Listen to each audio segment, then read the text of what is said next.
Well, here we are. Welcome back to the Gentleman's Garage, and this is a video that we've been wanting to make for a very, very long time. Joining me to my right is Anthony. Anthony's always been the man behind the scenes. He's always been the man behind the camera, not only filming, but editing and posting and turning it into shorts and reels from our long form stuff, helping come up with some really awesome, fun reels that we've done, just having fun on Instagram and some shorts on YouTube and whatnot. Anthony and I have been working together since we started the YouTube channel. He was the perfect man to do this with me, because not only does he have tremendous background in doing film and editing and posting and social media, which, as you guys know, I had no social media experience up until we started the channel about 7 months ago. Anthony is probably one of the foremost experts in cars. His entire professional career has been built around cars and the car community. And so having someone with all those skills and traits, a decent personality to go along with it. He's a great guy. We have a lot of fun working together. We've had a lot of fun filming together. Well, obviously we're talking about cars all the time, but we get to talking about the term that gets thrown around a lot, hypercar. Yeah. Hypercar all the time, and we thought, listen, this is completely unrehearsed. We have a couple of sections that we want to talk through just so we have some direction in the discussion. I have no idea what he's going to talk about, what points he's going to make. I don't even know where you're going to take on the debate. We have no clue, but every time we get to talk, we're like, we should film this. This will be a lot of fun for us to talk about on camera. But the best part about this discussion is this is really a discussion to be having with you guys, the audience. You know, we're going to bring up our points and our thoughts on the subject. Obviously, I think at best, I think at the end of the day, we're going to decide that this is the definitions and the determination of which car is which is subjective. Very. But we'll see where we end up. But I'm just saying that I think that's where we're going to end up. But I will say this. Anthony's very intelligent, so I'm probably putting myself in trouble by saying this at the beginning. But I've got what I think's a trump card to prove my point. Oh yeah? And we're good. Well, I'm gonna whip it out at the very end. I'm saving it for the end. Yeah, and I can't wait to see, number one, your reaction, and number two, can you refute it? Can I back it up? Yeah. Or no, refute it. I'm backing it up. Okay, gotcha. It's my point. Yeah, and this is my. It's funny because I feel like I've known everybody here at the Gentleman's Garage since we started, but I know this is y'all's first time seeing me, and it's funny, you mentioned, just us talking about this from time to time, and because we probably talk about this every other time that we see you. Oh, so much. I mean, me walking into the Gentleman's Garage and just seeing your collection, which is like, I mean, you've handpicked some of the world's greatest hits. Oh, by wow, the way. thank you. A little bit of background, because I don't want to dive too much into how we met, but I remember seeing you at a Ferrari event, and there was an F40 there, and there was whatever was latest and greatest, but out comes this 599 GTO. Oh. And I was like, whoa. And it was a 2-day event, and then the next time I saw you was the blue F40. I've never seen one in blue. Really? Yeah. Never. It's the only one in the world. I mean, and I was filming for Ferrari at the time, and I saw it come around the corner, and I'm looking at my stuff, and I look up because I'm like, there's no way. What are we seeing? I mean, it was insane. But all that's to say, your garage it's really something else. We just started talking. Okay, we were talking about the 250 GTO, and then we were talking about the 288 GTO, and then the McLaren F1. And what do you think? Where do you think that started? And Miura.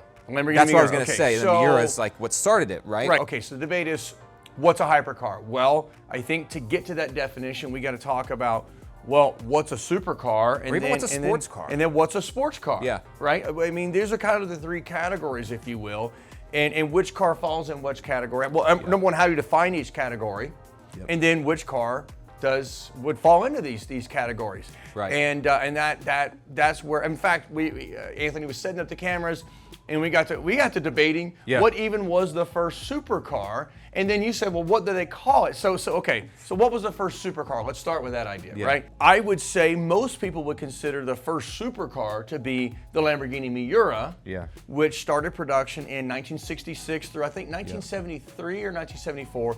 There was 764 units made, so not that many. Yeah. The holy grail of the Miura would be the Miura SV, which was the last variant of the Miura, and they made 150 of those units. I know a lot about those because, believe you me, Lamborghini Miura SVs, oh, you know this, it's on my list. It's on the list. You know it's on my list, yes, absolutely. And the values just keep going up and up and up, and every time I see a new benchmark, I'm like, dang it, I wish I'd have bought it last year or 2 years or whatever. But, so Miura, Lamborghini Miura, I've always considered to be kind of the first supercar, if you will. But you brought up what about the Ferrari 250 GTO? And I thought, holy cow, Yeah. you know, not only have I've never even heard someone refer to that as being maybe the first supercar. Yeah. I can't think of anything that came before that. That car was produced in 1963 to 1964. Only 36 units made, right? But I mean, that's a $70 million plus car today. Crazy. You know, we were at Cavallino Classic January last year. My wife and I were. We're going to be there again this coming January with the yellow F50. I saw firsthand this gorgeous 250 GTO, and I confirmed firsthand from the horse's mouth that car changed hands at $70 million. But I've never even heard anyone consider that, been talked of a supercar, right? But obviously it's one of the most, maybe the most expensive Ferrari I know of. Yeah, right. I mean, like one of the most expensive cars, because I think the only other thing outside of that really gets close is, I mean, CLK GTR and McLaren F1. Yeah, but I mean, you're talking 90s now. Yeah. But then you think about the 250 GTO is not even considered one of Ferrari's big five. Which is weird, isn't it? It starts with the 288 GTO, which was produced in 1984. They made 272 units of that car, right? I mean, so the big five of Ferrari would be the 280 GTO, F40, which came out in 1988, the F50, 1995, 03 for the Enzo. Well, I think 2014 started delivery. I think 2013 launch of LaFerrari, and then we get to talk about the F80. the F80, right? And that's actually what got this discussion going. You know, what is the F80? Is it a supercar? Is it a hypercar? The Holy Trinity? Yeah. And we'll get there. That's a ways down this discussion, but it's going to be juicy when we do, for sure. I mean, I think if you start at a sports car, it's like, all right, it's two doors. I mean, you start there because most I don't. Of course. I don't All right, consider let's most start with that. four-doors A sports car, I think, at least should have two doors. at least Or no more than two doors. No more than two doors. No more than two doors. And, Okay, so let's start with that. I mean, there's certainly cars out there, like if you look at the Jaguar Project 8, like that's a car that's got the same beating heart as the F-Type and makes above 500 horsepower. I mean, and if you look at like M5s, and if you look at even like wagons, which I think are super cool, like the wagon version, like even what is it? The Porsche made the Panamera and the like the Gran Turismo version of and they made like a wagon version of it, and which I think is so cool. You like the wagons? I do. I think they're so cool. I'm gonna tell you why he likes the wagons. He's a brand new dad, right? So he's thinking dad mobile now. Put car seat in there and whatnot. But I think what really started it for wagons for me is I saw Mercedes come out with the the E55 wagon, and that. Okay, that's been a minute. And then was that late 90s? I think it was Early either late 2000s? 90s, early 2000s. Maybe early but 2000s. When Rentec got a hold of that car, I mean, they just started making 600, 700, 800 horsepower in that car, and you're talking numbers that are like if you take the GT500 today, that comes just at around 800 horsepower. Yeah. I mean, those numbers are comparable today, and so that in a family mobile, like. Well, whoa. but I don't know that I would. Okay, I'm not going to consider any family mobile to be a sports car. I'm just going to go ahead and say that. And me All right, neither. I think that's a whole separate category. Me too. Right? So I think, because when we think about sports cars, right? I mean, sports cars been around for, the 50s, the Corvette. Yeah. Okay, would certainly be considered a sports car. It started production in the 50s. I think anything that Ferrari would have been producing would have been, a sports car. Definitely but you go back to those times and well shy of 200 horsepower. So big time. I don't know that Take a Miata. Take a Miata. A modern Miata, right? What's the horsepower now in a modern Miata? I think they're just above 200. But if you look at Miata's greatest hit, but is that's like a in sports the car. It is. But all right, that's a sports car. 100%. Okay, so a fun, playful two-door car, can we say, is the beginning definition of a sports car? Yep, I'm 100%. Because I don't know that we could talk about performance as a sports car, because performance is constantly evolving and changing and growing, right? So, for example, the performance, if you will, of going back to the Corvette example, right, from the 50s, and I'm going to guess, I don't know, but maybe 150 horsepower, maybe something like that. Yeah, I think so. Maybe a little above it. I know that 160. You actually had one. You had a C1, didn't you? I did. I had but mine was a resto mod. Okay. So it had an LS1, I think, LS1 motor in it. But it had a motor and we. So you're into 300-400. So I think it was pushing like 450. I think is what. That's sweet. It was great. Yeah, I mean, it was enough that we had to upgrade the transmission. Definitely upgrade tires, because those were so skinny. That was a C1, right? Yeah, C1. So we had tires, wheels made. We had to upgrade the brakes because you need stopping power, because the let's call it 160 horsepower maybe on the original C1, and now I think we're at 450 on the one I had. Yeah. You couldn't put the power down. You couldn't stop. It was an absolute mess. But anyway, two-door sports car, right? I mean, I can't think rear-wheel drive. Well, does a sports car have to be rear-wheel drive? I mean, a Lamborghini. Well, I believe the Gallardos, I know the Huracans were all-wheel drive, and Aventador was all-wheel drive. I think how they put the power down is irrelevant. I will agree with you though. A rear-wheel driven car is much more fun to drive. Modern times, the best of the technology we have today in cars. My Ferrari 296 is more fun to drive. My Lamborghini STO, rear-wheel driven, is more fun to drive. So the 296 is more fun to drive than the SF90. The Huracan STO is more fun to drive than my first Huracan when they first came out, which was all-wheel driven. So we're going to leave the definition of a sports car being a two-door, agile, fun drive. Agile, fun driving car, right. yeah. So for example, you know, because like a smart car doesn't really. Yeah, exactly. Right? A Cabrio, you know, Volkswagen Cabrio. Peugeot doesn't. Right. Yeah. So then again, we're getting into some vague territory. Yep. Like you picked up the smart car. I mean, I don't know what the horsepower is on that car. I think it was something stupid. I want to say it was something like 60 horsepower. Oh my God, really? It's something. It's that awful. It's abysmal. Like it's a joke. That's so slow. It's dangerous to drive. Yeah. Especially in Texas on our highways. I mean, if you're going anything less than 80, 85, you're getting ran over. Yeah. Let's talk about some cars that are absolute, highly recognizable, very, very popular sports cars, but are not supercars. So for example, I'll make a very easy one. Yeah. Absolute phenomenal car in any variant, Porsche 911. That's exactly what I was going to say. Yeah, you got to go Porsche there. 911 Carrera. I think that is if we were to look, if there really was an absolute Webster's dictionary of a sports car, it should have a picture of a 911. As soon as someone sees a 911, that's what a sports car is. Even like I've got a Mark IV Super right now, and it's got big turbo on it, and makes 706 wheel. And it's nuts. It's nuts. But I wouldn't dare call it a supercar. It does. Yeah, so it can't be performance then. It can't. The car's not. It is an incredible sports car, souped up. But think about, okay, all right. But if it were to come like that from factory, if it were to come with 700 from factory today. But go ahead. So you're saying it came with that horsepower from the factory. If it were to come like that from factory, it would be I would consider, I mean, if it did it reliably, did it over and over again, kind of like how a GT3 RS does at the track, you know, you can beat on it.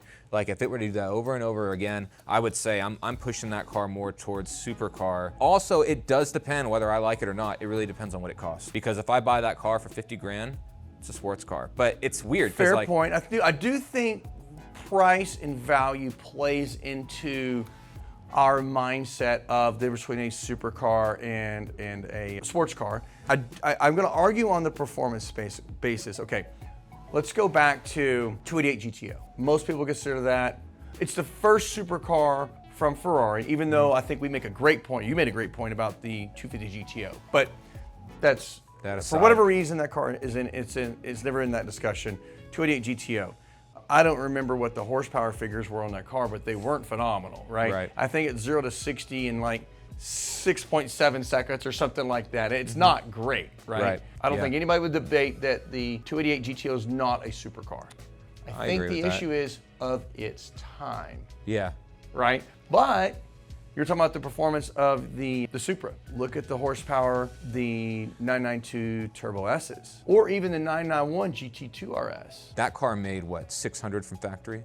Well, the Turbo S? No, the GT2. 700. 700, which is, like you hear Since that. on a 911, it's outrageous. So like that's crazy. It's absolutely outrageous. And so. But we just said 911s are sports cars. We did, but I feel like, you know, different variants, that's when different variants come into play. Because, you know, what I also gauge is I have a real childish way of gauging this, and is will a 7-year-old boy take a picture of it? I think that's a supercar. Let's leave that for our supercar discussion. You don't think the GT2 is a supercar? Because I do. In my book, that's a supercar. Boy, there's a lot of points to that car that do make that a strong argument for that to be a supercar. You know what? I'll give you that one. I'm going to give you the GT2 RS supercar. Yeah. Even though a 911 Turbo S is not that much down on power. What is it, 620, 640 in a Turbo Yeah. S? So 60 horsepower less, it's not a supercar, it's a sports car. I don't believe anyone's gonna make the argument that Turbo S is a supercar. I would. You would? I would make the argument, yeah, 100%. Okay, all right. And it's a weird one because, you know, Porsche has this weird tendency of making all their cars look the same, with the exception of like the Panamera, which I think is ugly. But I'm not a fan. Yeah. I'm not. To the naked when eye. you said wagons, the Panamera is one of the cars that popped in my head. No, I really don't like that car. Not, yeah, it's not for me. But the Panamera Gran Turismo. Super popular car. I know there's a lot of people that love that car. I give it its prop, but so I'm not trying to knock. But tell you my what. personal taste, I don't love it. I mean, if you look at that, I mean, that looks to me, that looks much better than that's sweet. That looks much better than just a regular old the Panamera. Turismo. The Turismo, only the Turismo. They definitely chiseled some lines out of it. But now, what's the horsepower on that car? 620, right along So the side. okay, so definitely you even scoffed. Oh, definitely not a supercar. But you'd make the argument that a Turbo S is a supercar and only 20 horsepower difference. It's two-door. Okay, all right, I'll give you Yeah. that. Okay, all right, good comeback. Yeah. Okay, all right, so we agree 911, poster car for supercars.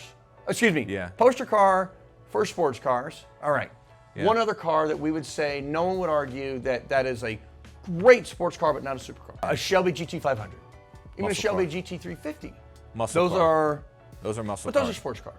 Yes, sports car, that muscle lumps car, in yeah. a sport. I agree, it's a muscle car version for sure. C63S. I agree, that's a sports car. Yeah, I'm down. Yep. I'll give you that. Now let's get into where you and I've been chomping at the bit. Supercars. Okay. Supercar. You brought up a good point earlier, and I think this has to be one of the points for it to be a supercar. Does a 7-year-old boy take a picture of it? Yeah. Does he want the poster on his wall? Think it's gotta have poster car Has to.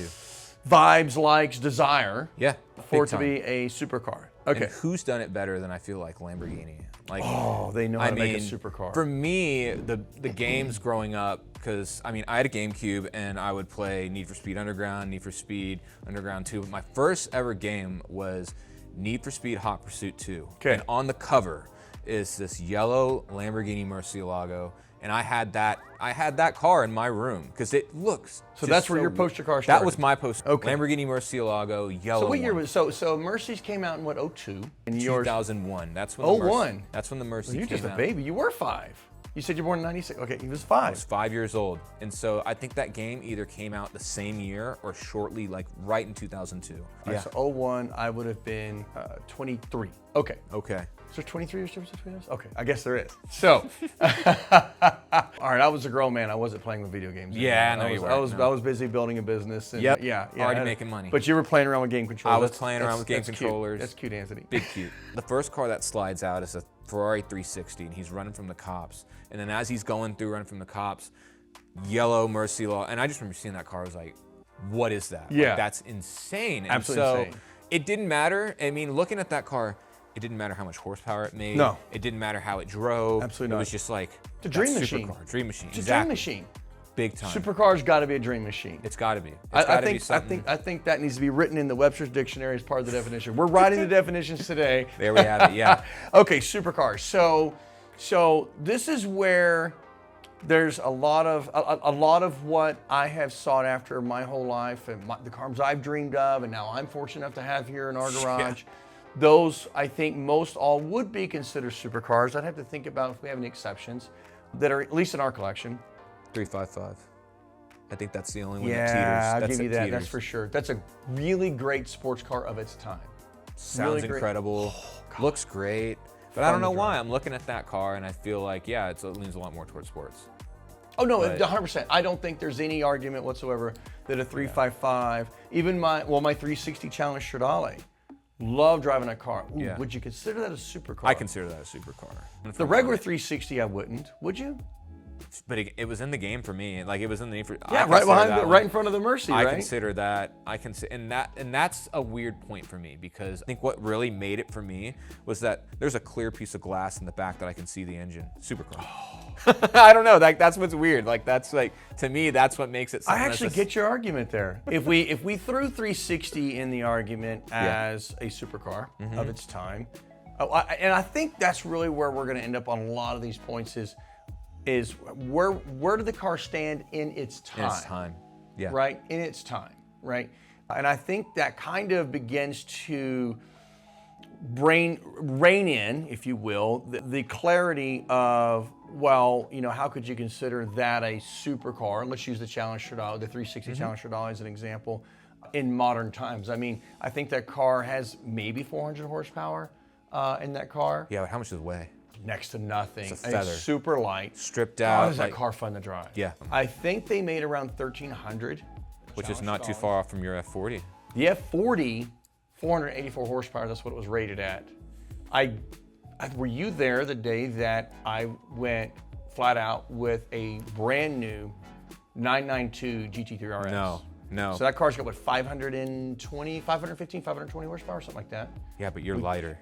Lighter, well, yes, but I really thought with much more modern technology that the 3RS would put the power down better. Now, mind you, and we were going like maybe 60 and then hammered it. Okay. And I fully expected him to start pulling away, and the F40 Stayed there. walked. You walked No, if we'd have stayed, I'd have given you the weight difference. Walked it. Wow. And you know the guy used to formerly race. He definitely knows how to drive. And Purple car. And he was emptying his car. I had my son in the car with me. I had an extra 100. Was he weigh 160 pounds? 165, something like that. Yeah, he's been hitting the weight, so he's gaining a little weight. But yeah, so with that being said, and I thought he would slowly pull away, right? So I say that to say, and it's been strongly rumored, I cannot wait to get our F40 on a dyno to find out what it's really putting out, because I know it's over 500. There's no way that car should have walked that 3RS like that. Looking at the F40 that was at a minimum rated at 484 horsepower, and I can't wait to see if mine has more. But the Challenge Stradale, I'm going to look it up here real quick, but I think the Challenge Stradale only had right at 400 horsepower, and that car came, 20 years later or something like that. So 04, 16 years later. So it weighed 2,800 pounds, and then it had 425 horsepower. 425. That's what an E92 M3 has. Yeah. So, which is crazy though that you would consider that a supercar. Many people would. I'm not even arguing the point, but it didn't. It's like even if you look at this and like if whenever we were at Curated and that black one that they had there. Was that thing gorgeous or what? Beautiful, beautiful car. I think if you're 7 and you see that, you're like, whoa, yeah. Dad, what's that? Yeah. Mom, what's that? And it's a total head turner. I mean, that's a gorgeous look. I had never seen one in black until we saw the one at Curated. With that stripe? It was gorgeous. God, gorgeous car. Absolutely. And I told John, and John told me what he was asking for it. I chuckled. I said, yeah, that's over the moon, John. And he sold it a week later. That's what I'm gonna say. Somebody would. I think it's cool. Listen, the Challenge Stradales are really starting to get their due in the market to some degree. I think they're going to catch on a lot more as we continue to go more electrification in cars. Yeah, we'll have that discussion when we get in. Obviously, that'll be part of hypercar discussion. So, yeah. Supercars, excellent point. I think Murcielago for sure. I think, a lot of the cars of the other brands in that same genre. So, we have a lot of debate that we could go back and forth on, like a GT2 RS, whether that's a supercar or sports car. Turbo S, supercar, sports car. Yeah. Right? I don't know. The Ford GTD coming out. Supercar or sports car? That car is pushing out supercar, borderline hypercar numbers. I mean, it's doing, I think the ring around the Nürburgring, it's set to do sub 7, which is what I'm hearing and seeing. Yeah. Which 918, LaFerrari, I mean, that was one of the big things that they did whenever those cars, they broke that record. And it was like, SVJ. It's like, what are you talking about? Like, right. You've got a Mustang that's doing that? And now it's getting interesting with that car is, man, if I were 7, I'd be taking a photo of that car. I mean, the way that wing comes out, it's True. It's very different than what the GT500 looks like. And I think that's true. It's got a lot more aero going on. Okay. I think to a 7-year-old, that kid might get a little confused, but I think if he's starting to learn about cars, or if she's starting to learn about cars, they're gonna start to recognize that big wing. Because I remember at the Aventador, or not the Aventador, the Murcielago, those louvers in the back. Yeah, the bat wings. I remember that, so and I remember cool. those taillights, and that's how I could tell it apart from the Diablo, and that was one of those one of those memory points for me. With Right. that GT2 is doing a ton of great things. The GT350, that car screams. It's got that has a great flat plane. It does. V8 Sounds engine. fantastic. And Stolen straight from a 458. But All right. hey, you know. And then that GT500, I mean, those are factory 750, 800 horsepower, and it's manageable. You know, if you know how to drive. Well, everything's manageable if you know how to drive. Yeah, I mean, more or less. Look. All right. So listen. Look at my Ford GT, my 05 Gen 1 Ford GT. That's roughly around 500 horsepower, something like that. Yeah. People wreck them all the time. All the time. Yeah. And because if you know, it's one thing to say, well, I know how to drive. Of course, everyone knows how to drive. But, you know, do you have track drive? Not only have you driven on track to a high level. Yeah. You know, listen, I've seen people on track. They have no business being there. The most dangerous thing I've had, and you've seen it. You've been there. I know. On track days is some of the people that are on track that don't belong to be there. All right, so. Not the slightest. But that being, oh my God, you saw me get ran completely off the track one time. Yes. And I know who and what. Turned and right in on me. Yeah, I know exactly what you're talking And about. I'm looking at them. I'm on their door. But okay, so, but a Ford GT, right, would be a Carrera GT.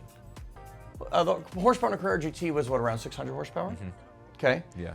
Tremendous, but not, you know, like, I mean, it's so common to see 800 horsepower in a car now today. But, Yeah.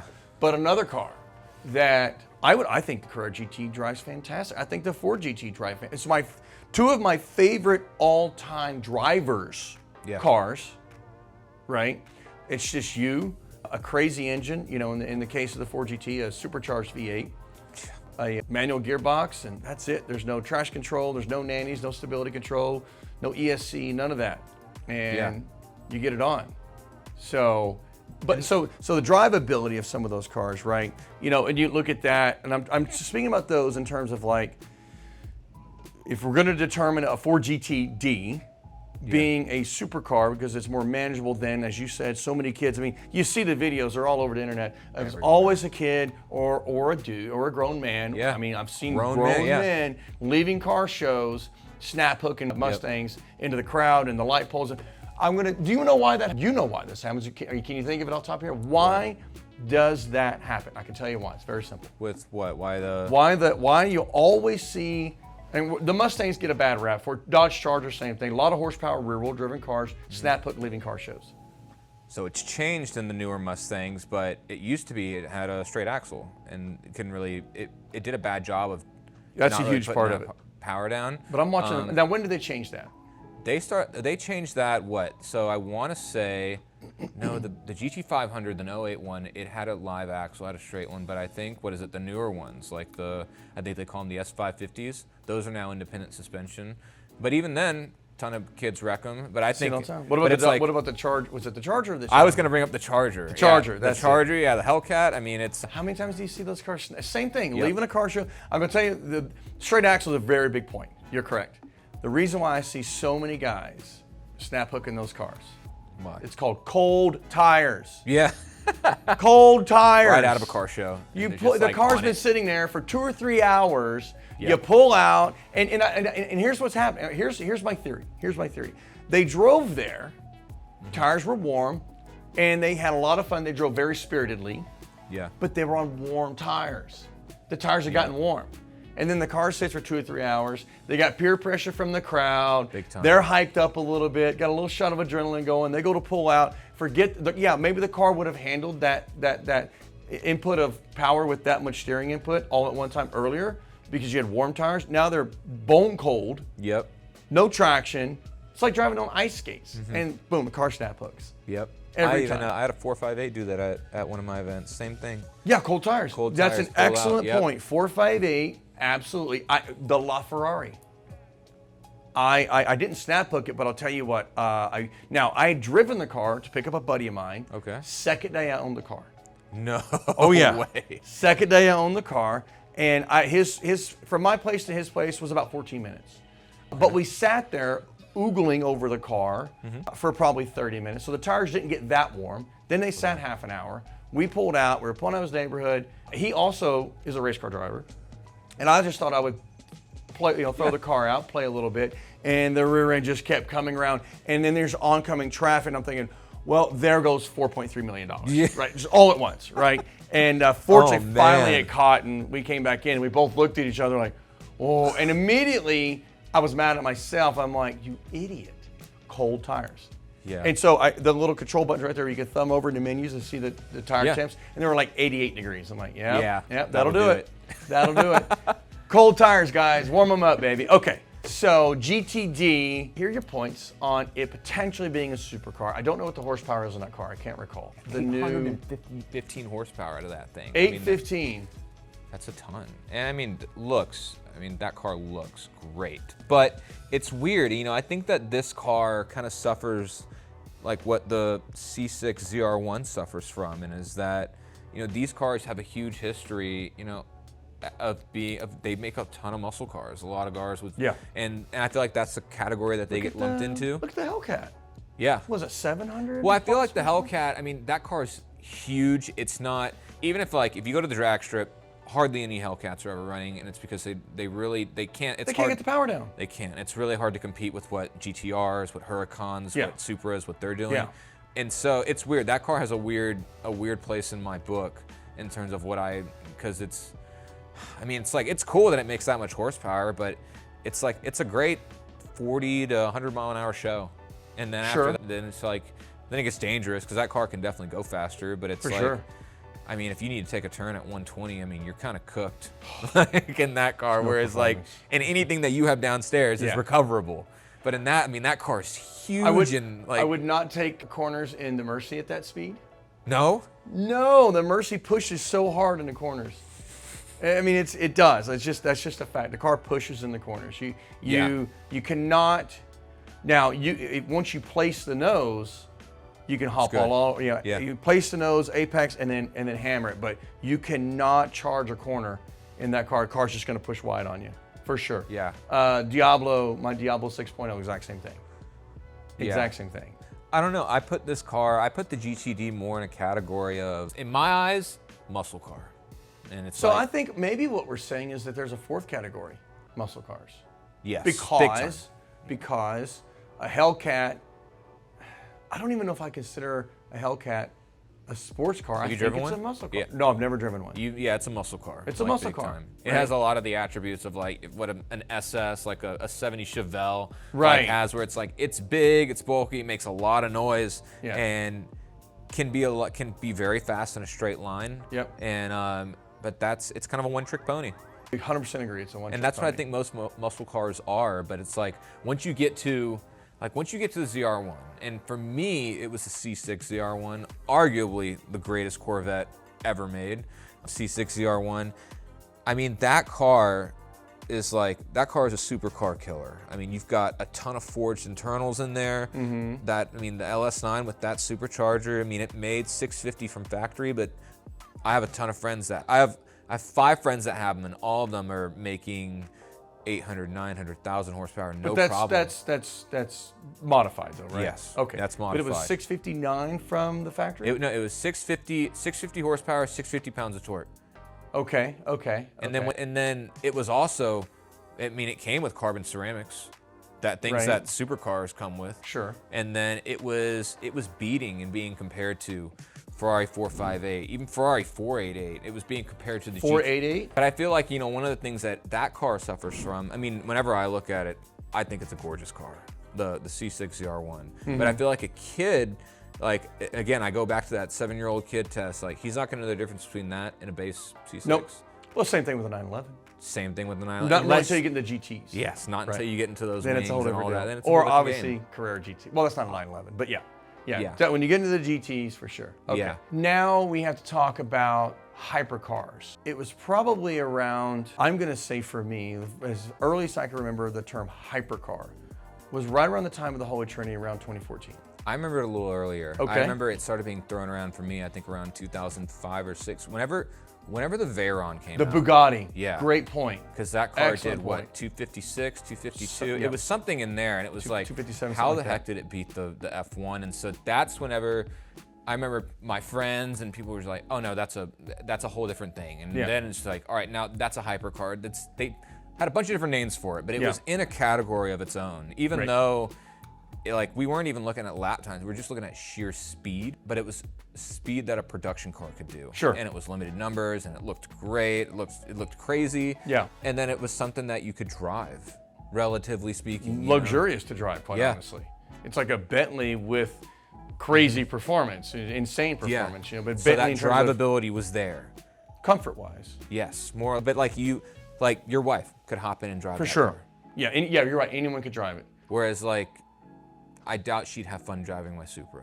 Not I that the doubt it. two are in the same I doubt it. category, but that's something that I love about cars like a Supra or a lot of the cars that I have is that I love cars that anybody can hop in and drive. Yeah. It's the knock that I have against modern supercars and whatnot is Yeah. they've gotten so easy to drive. so easy. You know, right. I'm not getting the thrill, but we'll save that for a moment. So I agree, 100%. McLaren F1, Bugatti Veyron, hypercars Yep. was no. I said that wrong. Yeah, you're right. McLaren F1, hypercar, Bugatti Veyron, hypercar. Yep. Right. Then we kind of get to Enzo, Ferrari Enzo, 2003. I Hypercar considered or that, supercar? I considered that a supercar because it had Not a ton- hypercar. Not a hypercar. It had a ton of. I mean, the car to me, the car looks great. It's got a big V12 in the back, and Totally agree. But it didn't break any big records for Nope. me. I agree So with you. it's just I like, actually 100% agree. great supercar. On to the next. I don't. Yeah, and it's part of Ferrari's Halo Big Yep. 5 now Big 6. But I totally agree. It's not a hypercar. 100% agree. Okay, and of course we might be missing some cars along the way, but we could sit here and talk about this for 3 hours, and Yeah. I don't know if we're going to hold your attention. So, but then when we got to that holy trinity, right? Yeah. 2014 LaFerrari, 918 Spider, and the McLaren P1. Yeah. I think we both would agree that one of the first, if not the first, hypercar. I'm calling it the first car I can think of that I would actually say, if we're going to use the term hypercar, it would apply the McLaren F1. Yeah, me too. And then after that, the Bugatti Veyron you brought up, I thought was an excellent Yep. point. So those are hypercars. Before we really get into the hypercar discussion, which is really the one I want to get into, Yeah. we would determine a supercar being poster worthy. It's got to be a dream car, right? For sure. Yep. Okay. It's got to have incredible performance of its time. But of its time is a key point, right? You look at some cars today, 1,000 horsepower, and it's getting so common, but I definitely would not consider that a hypercar. We'd consider it a supercar. All right. What else would we just say? Price and exclusivity. Yep. Right, which makes, if we just looked at performance base, even of its time, I don't really know where I would put the Ford GTD and the new Corvette coming out. Yeah, that's a whole, yeah. Is that 1,038 horsepower? 233 miles an hour? I think it's 1,076. I want to say it's 1,076 horsepower. Right. But if we look at, let's see. And it set that record for a half mile speed, 0 to half mile was, I think, 233 miles an hour. Yeah. But I'm going to tell you right now, I'm not going to consider that a hypercar. Sorry, I'm not doing it. Which one? The new Corvette. Was it the new Z06 coming out? No, the new ZR1. my ZR1, bad. excuse me. The new C8 ZR1. ZR1. And why are you not? Is it really just, does it come down Well, to just okay. that price point? I mean, yeah. What is the price on the car? $250,000? Let's see, around 180 grand, go up to 205. 205. Okay, so 182. So spec'd out around 200-ish. Okay. All right. Dang. Yeah, I'm sorry. I'm not considering that a hypercar. Me neither. Even though it's got arguably some strong arguments for hypercar performance, right? Yeah. But a $200,000 car that anybody that has the money could go plop down on that. Yep. I'm not calling that because it's not exclusive. It's not. Yep. Right. I so agree. so okay. So exclusivity. Exclusivity right? plays a limited big role. production. Yes. Right. Plays a role. And I don't know how much it really has to be, but I know it's like, once you start getting up there in that $800 million territory, like that's where I feel like it starts. And then how Supercar or hypercar? Hypercar. If we're still talking about In terms supercar. of price. Well, how much was okay, we haven't even adjusted for inflation in terms okay, fair enough. I'll leave you that. Yeah. All right, so it's definitely upper echelon. Yeah. It's expensive, exclusive, poster car looks, Yeah. something that we all dream of. Yeah. And so a supercar is more than just performance numbers, it's what does that car mean to us? Yeah. Fair enough? Fair enough. Fair enough. All right, so that's our definition, as loosely as we have it. As loosely as we have, yeah. on supercars. So comment below what you think. Did we miss it? What did we forget? Yeah, what are we missing? What should we be considering on that point? Please. Okay. All right. Now let's get to it. Hypercars. Hypercars. Okay, so we agree the F1, McLaren F1, Bugatti Veyron, Yeah.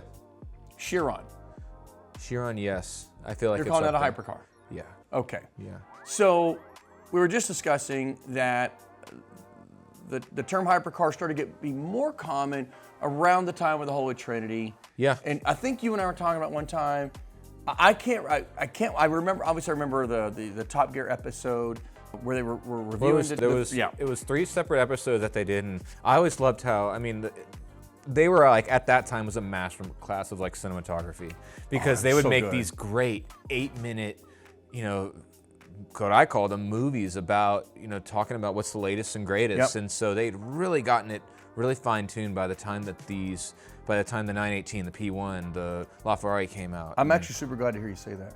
Yeah. Because that's the quality that I want him to get to editing. I want to get to cinematography. Yeah. All right, cinematic. Yes. It's more cinematic. Well, I will slide you the bill for the 4 other video guys I'm gonna need, the 2 other editors, Yeah. and we're gonna have an on-staff writer. For sure. And, yeah. For sure. Yeah. Yeah. But It might they be a little really- bit of investment. they I'll really tell you what. fine-tune. You get if we can grow the YouTube channel to the point where we can financially support it, I will absolutely make the investment. Heard him. 100%. That's actually really what I want. That'd It be really is sweet. what I want. Okay. We're gonna So do it. We We're need gonna y'all do to it. help us get there, Yes. though. All right. We've got to grow subscriber base. Got to get our 100%. views up. It's been great so far. 7 months. Our audience has been fantastic. Yeah.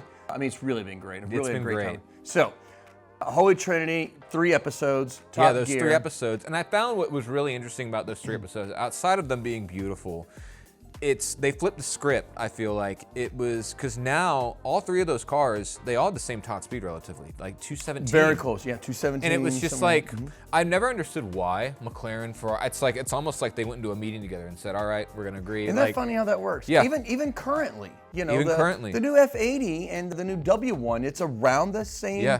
top speed, and it's Even always if you- around 211 to 217. But I don't even if wonder you look why. at like the Aventador's top speed's right around there. Yep, So it's same just neighborhood. like, I don't know if aerodynamics change or something what I'm happens. wondering. Something happens at 217 where it's just like, I don't know. That's a rabbit hole theory that maybe somebody in the comments could help us out with. 100%. But that was whenever it first came out, I was like, huh. But undoubtedly, what all 3 of them talked about was just how crazy the performance, how crazy it was from whether it's 0 to 60, 0 to 100, 0 to 150. I know Jeremy Clarkson did a really good job of illustrating that in his short at Spa. And just seeing how it shook him up, and you can see like his skin outside of him being a little big, like move back.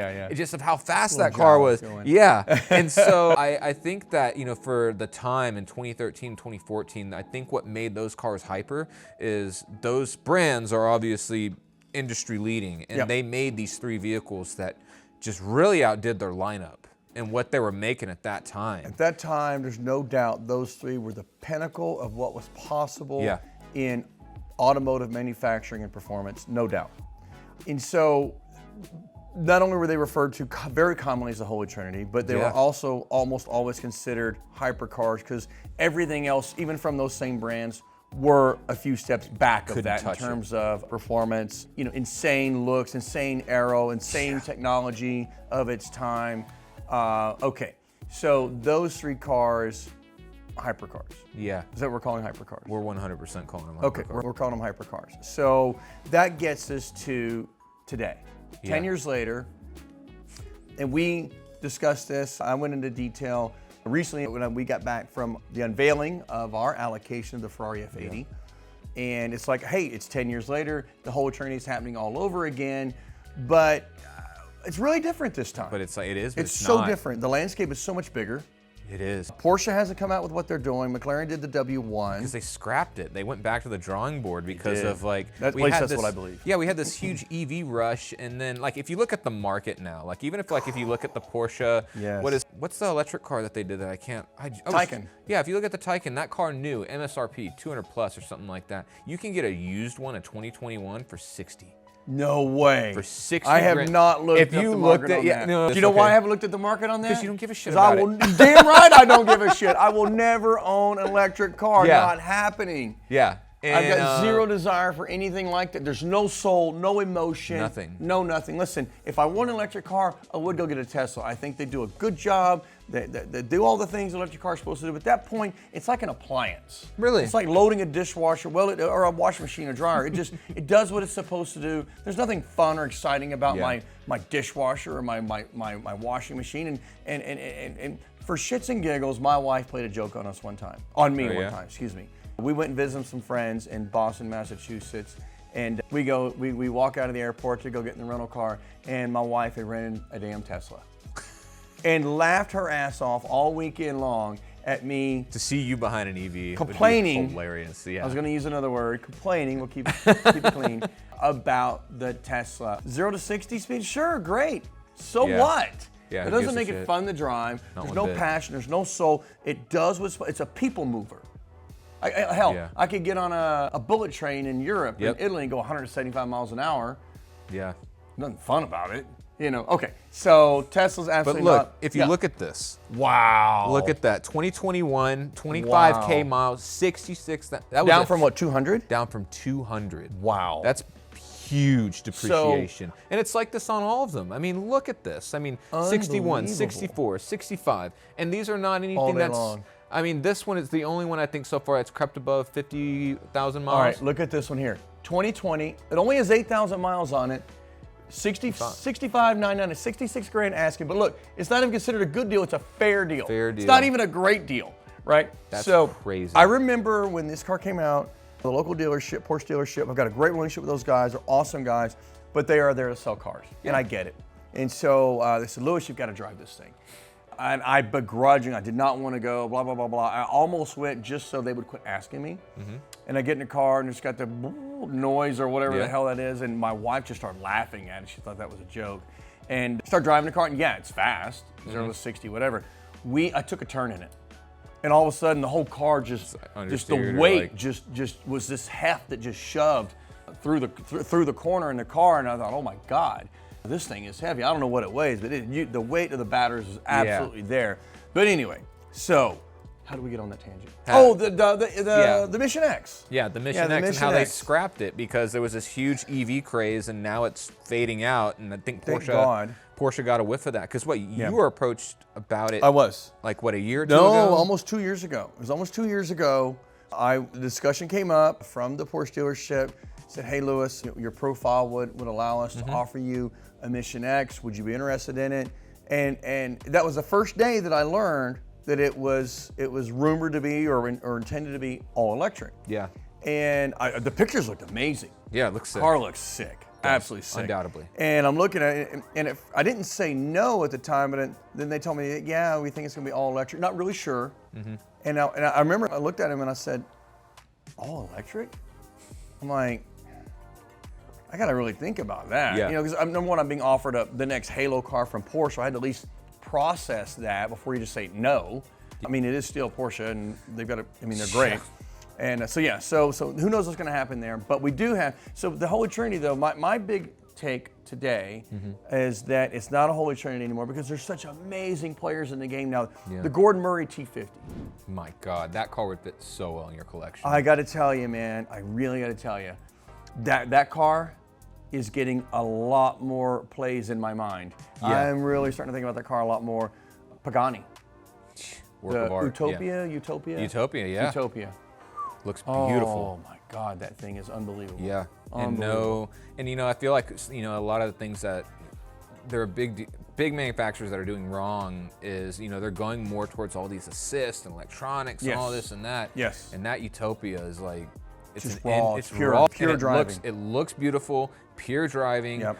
Beautiful V12, and now you've got a manual. And it's the same thing with what John Hennessy and what the guys over there do. And then the Hennessy Venom F5. Hennessy Venom F5 and Revolution Roadster. A little bit of background on me is I used to work with those guys. Yeah. And so I did a lot of media and PR with them from 2016 or not 2016, 2017, 2018. And what John and his team are doing, John's an enthusiast at heart. And Oh, no so, doubt.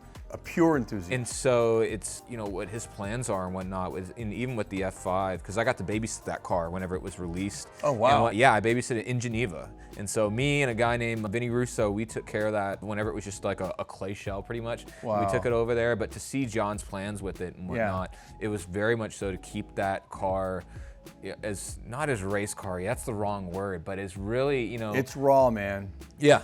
It's keep it fun and exciting as possible. For sure. Without for sure. any of, you know, what we see in more of the larger car makers. Yeah. But I think Pagani's doing a great job of that. Pagani's doing a great job of that. Pagani's the same. And so yeah, you have these new guys coming in, and I say new because, like, you know, Hennessy had the Venom GT then. You know, it wasn't quite, it was more kind of like, God, I don't even want to call that car a one-trick pony, but it was a car that John had made and engineered to do something it was all about crazy. top speed. It was all about top speed. Yeah. Yeah. And so John went back to the drawing board and was like, all right, next car's going to be able to do a lot more. Well, look at it. You know, to your point, the Venom F5 is by far more than a one-trick pony, because So look much at what more. did it do, a 2-minute 5-second lap around Coda. Circuit of the Americas, Coda, Yeah. on road tires. Road tire. I Car think was what- not yeah, on slicks, on road tires. on road tires, which That's is unbelievable. That's faster than the new the 296 challenge cars, race cars you that we're cannot racing. like not look at that. That's and unbelievable. say, yeah, it's undeniable. Well, It's which like, is why we have one coming to the gentleman's Yes. garage. Yes, Your 100%. spec is like, and wow. USA made, USA made. right here in Texas. I was born and raised Texan. There's no way that I'm going to have what I consider a true hypercar being made in my home state, right outside my hometown, and me not have one. So yeah, God. Well, we've got the spec. I don't know if you've seen the final. I have. You have seen this final I have seen version. this final We'll spec, bring that to you man. guys really soon. Okay, so there's Hennessy. Hennessy. There's Pagani. Bugatti. I mean, for there's- sure. And even like just as we were filming this, that we saw that they broke a roadster Mistral. record. Yeah, the Mistral, and did that at 282. And so like those numbers are Open top. Open top. Those numbers are insane. 282 miles an hour, open top. Can you so- imagine the wind in the cabin? It's gotta be crazy. But Unbelievable. But it's checking a lot of the boxes that I consider like a hypercar, which is it's got to have a borderline, if not a 7-figure price tag. It's got to do, and it's got to do something crazy. You know, it's got to break a record. It's got to be super fast. It's got to be faster on track. It's an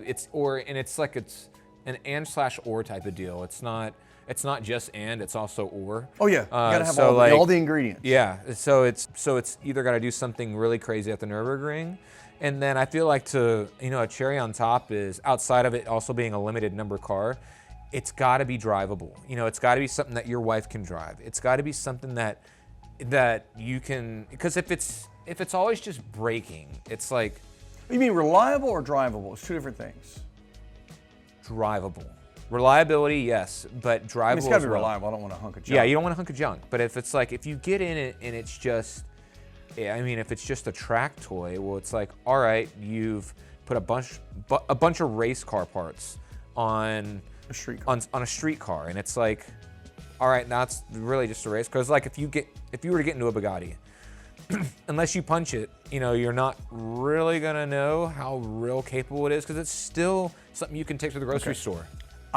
This is where I staunchly disagree with you. Yeah, why? Staunchly. When a car is easy to drive, drivable as you're referring to, I get bored quick. And now I don't feel like I'm in something special, right? I want something that, where the thrill for me is, where you get my endorphins and a little bit of the tingly feeling in my fingertips and the adrenaline going, is when I know the car will kill me, right? I want that raw, visceral. Listen, my wife's probably never going to have any desire to hop in and drive the F5, the Hennessy Venom F5, right? My wife's never gonna want to hop in and drive the F40, the F50. The LaFerrari, she will drive, right? But there's a lot of traction control, electronic stability control in that car, a lot of different things. And to your point, unless you put your foot off in it, it's actually not, it's drivable as a 458. Yeah. Which I put that as a notch against the car. In terms of a hypercar, I want it to be absolutely terrifying. I want it to be raw. I want it to be insane, especially, from my perspective. And I think a lot of people that are, if you're gonna buy a hypercar, listen, if you want to buy something that's got crazy performance and that anybody could drive, get you a supercar. It's fair. Great. I think the hypercar's got to be another level above that. And that's one of the things I love about what Hennessy's done with the F5.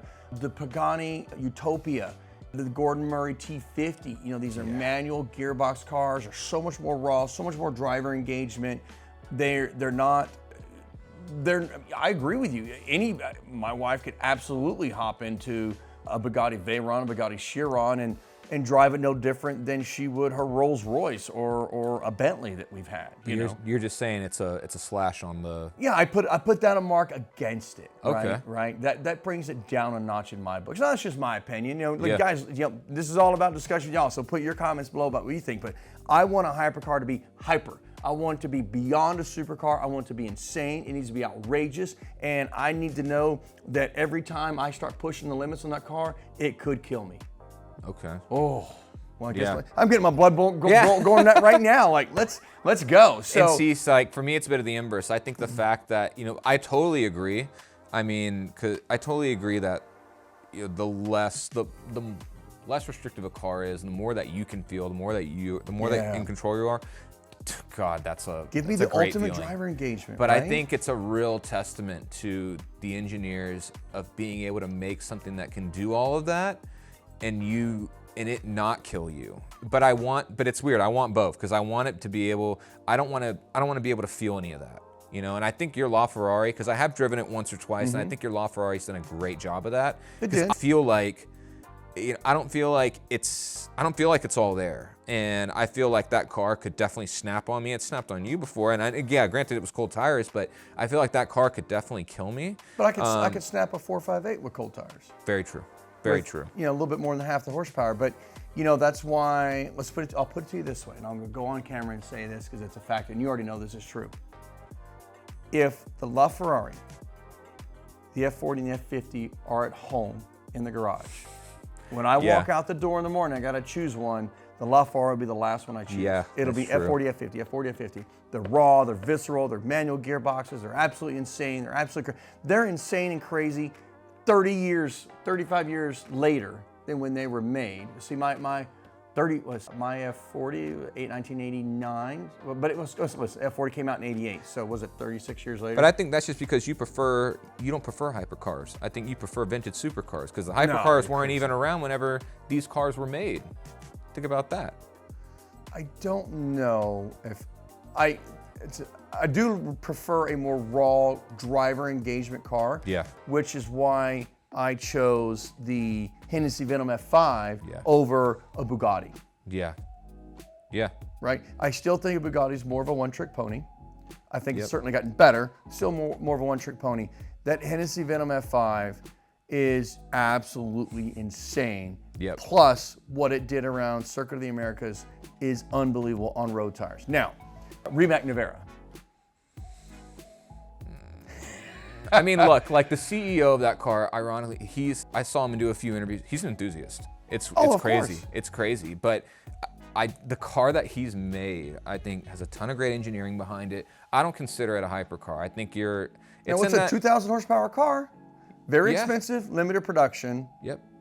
I could see that being on the poster of someone's wall. Definitely. Looks great. But I feel like now you're wiping away all the definitions that we had of a hypercar. I know. All away. It's like, looks great, but it's like, it's an EV. It's an EV, and I agree with you 100% on that. I'm sorry. Next. And then it's like, and that's not even going to think about it again. Koenigsegg Jesko. Yeah. Jesko. Yeah. Yeah, for sure. No question. Big time. Right? We just hadn't talked about it, and I figured everybody would go nuts if we didn't. We didn't. It's definitely in the conversation. I mean, even the GRR. I mean, because that car did 284 on a Nevada road, and years ago, 2017. On Highway 160, southbound, achieved a 284-mile-an-hour top speed run northbound on that road. On a public road in 2017. That's wild. Was that a professional driver, or was like the owner doing that? It looks like it was. It looks like it was a professional driver. At first, it was like, but Koenigsegg put it on their page and whatnot. But they did it on a Nevada road. Crazy. Insane. Aston Martin Valkyrie. Hypercar, supercar. That's a tough one. I feel like that car, just because of what it is, like how crazy it looks and everything, I'm going to put that more towards a hypercar. You're going to put that on the hypercar? Yeah. Okay. I will, agree with you. Yeah. Okay. That car's nuts. So, so hypercar, even now, we are both agreeing that of all the things that we talk about, exclusivity, Yeah. price, Yep. extreme performance for its time, Yep. right? It's got to be the most extreme of its time, right? Obviously, dream-worthy poster car, but like a supercar, but even more so, Even more so. right? You're right. Even more so. EVs are disqualified. Yeah, pretty much. Gone. I mean, Totally agree. Off. EVs are disqualified. Yeah. Okay, so W1, by all intents and definitions, hypercar. Let's see how it goes on the. Let's see how it does on the track, because I think that car. I don't know. It's like It's going to be insane. that car, but That it car's looks. going to do so well on track. Yeah. The aero on that car, the way the rear wing extends out and Yeah. adjusts, that car is going to be unbelievable on any track, I think. Yeah. 1,250 horsepower, twin turbo V8 hybrid assist, right? Yep. 2.2 million starting MSRP, so probably more like 2.5, 2.6 out the door. It's like 499 numbers, right? 499 being produced, Yep. which I love the fact that McLaren did that. They Me too. didn't overproduce the car, keep it exclusive. The Ferrari F80. All right, hypercar, supercar. I mean, here's the thing. Like, I mean, it's in your thumbnail right there. It's like, and I'm looking at it, and it's like, I don't know. If I'm putting it next to the McLaren, like the McLaren's going up on my wall. Okay. Not Okay. the F80. And I mean, I can't badmouth that car too much because I know you're getting one. But I mean, No, I mean, Jesus listen, Christ. raw opinion, that's the whole point. Well, I feel like that's what it's missing. There's nothing really raw about it. Whenever they did the parade laps or whatever it was around and everything, you couldn't hear the car. And I feel like you can hear on the 499Ps that are unrestricted, Yeah. they've got a decent noise. They But do. it was like, but even when I'm listening to it, it's like, okay, Yeah. next. And it's like, I don't know. I feel like that's my, there's a ton of stigma that I have with that car. And I think Ferrari is an incredible brand. They know what they're doing and They do. whatnot. And I don't know. I know they can do so much better. Supercar or hypercar? Forget about looks. Supercar or hypercar? Well, I guess we did just say that looks are part of it. Yeah. Supercar or hypercar? You're not wanting to call it a hypercar because you don't like the looks. It's not that I just don't like the looks. I don't like the looks. I don't like the way it's priced. I feel like it's priced at a ridiculous number. I'm gonna say that. I mean, forever $4 million. I mean, that's crazy. $4 million. That's crazy. I think you're for 799 cars. That has That's another certainly thing, like- been the hot topic. It's another, like, why didn't you just make it a mass-produced car at that point? I mean, your F40s. I mean, what? How many were there? 1,300. We're almost there. Come on, give me a little more, Ferrari. Well, Just go ahead. I have the definitive answer on whether the F80 is a supercar or hypercar. And I've got it straight from the horse's mouth. What, from Ferrari's mouth? From Ferrari's mouth. What is it? On the invitation they sent me, it says, inviting us to the unveiling of Ferrari's newest supercar. No kidding. Yes, sir, it does. Absolutely. Okay. Absolutely. Well, and that's the thing. Because they said that, I am more inclined to agree with them on that. If Well, I'm they not going to would've argue been with them. Yeah. Well, But then it's funny to me, if Ferrari is calling the F80, let's forget about whether we think it's overpriced or not. Let's forget about whether we think it's overproduced or not. But looking at all the other ingredients that we talk about being a hypercar, we were talking a lot of those about being a hypercar. And I think that's why this has gotten to be such a strong debate over what is a hypercar. I even hear some guys say, oh, real car guys don't use the term hypercars. I don't know if I believe or if I agree with that. who I is mean, that? listen, if Jeremy Clarkson, the guys on Top Gear, use the term hypercar, and I kind of consider them the pinnacle of automotive journalism. big time. You know, I'm not shy to say those guys know more than me. Same. I mean, they've done that for a living for however many years they had Yep. that show. But anyway, if Ferrari is saying that 1,250 horsepower, latest and greatest technology, latest and greatest technology in aerodynamics, right, which the car does, Yeah. which is why it's fussy to a lot of people's eye because it's kind of new, Yeah. right? There's just a lot of design elements going on because it's got crazy technology in aerodynamics. Big time. Right? Unbelievable performance. I mean, not just 0 to 60, 0 to 124 miles an hour, but the fact that it's 4 seconds faster around Fiorano than the LaFerrari. It's That's nuts. 2 seconds faster around Fiorano than the SF90, which is just a few years old. Yeah. And using a lot of similar hybrid technology, you know, modern, and of course there's crazy aero, but 2 seconds, that's a big difference. Yeah. Fiorano's not a long track. I've driven it. It's not a long track. Right. Now, so if Ferrari's calling that a supercar, then how do we call the W1 a hypercar? I mean, because I feel like at the end of the day, Ferrari's not. I feel like Ferrari. I mean, Don't be subjective on me now. who said Ferrari could call that? Who says Ferrari's calling the shots on what a hypercar is? I mean, Ferrari's got hell of race history. They got hell of car history. You probably have the best overall And they race and car arguably history. and they arguably made the biggest mistake about not including the 250 GTO in their lineup of the Big Six. This should be the Big Seven car. Why would you not include your very first one like that? And that car is a home run. It's a grand slam of a car. Yeah, for sure. It checks off all of these big amazing. boxes we're talking about, And you can't it's say not in their Big overpriced because Six. that car's going for $70, Yep. $80 million these days. And will any of That the makes the F80 look cheap, yeah, big time. insanely cheap. And will any of the Big Six cars compare to that 60 years from now? That's a great question. Because Listen, if it doesn't, the massive jump in the F50s has been exciting to see. oh, I bet. Yeah, obviously I'm a little bit biased, Yeah. right? For sure. Okay, so we agree. We agree on a lot of the definitions of sports car, supercar, hypercar. Yeah. Even though Ferrari says the F80 is a supercar. Yeah. All right, we'll have to leave that there, right? We do agree. EVs are excluded. Off the table. Off the table, Yeah, 100% agree. don't count. Okay, so here we are. That's where we are with sports cars, supercar, hypercars. The fun part about this, not only having our discussions on it, but really have a discussion with you guys. So comment below, did you think we get it right? What did we miss? What did we get wrong? What cars did we need to be considering as additional supercars and hypercars, right? Yeah. All right, Yeah, what do we miss? Yeah. and that's a wrap. See you then.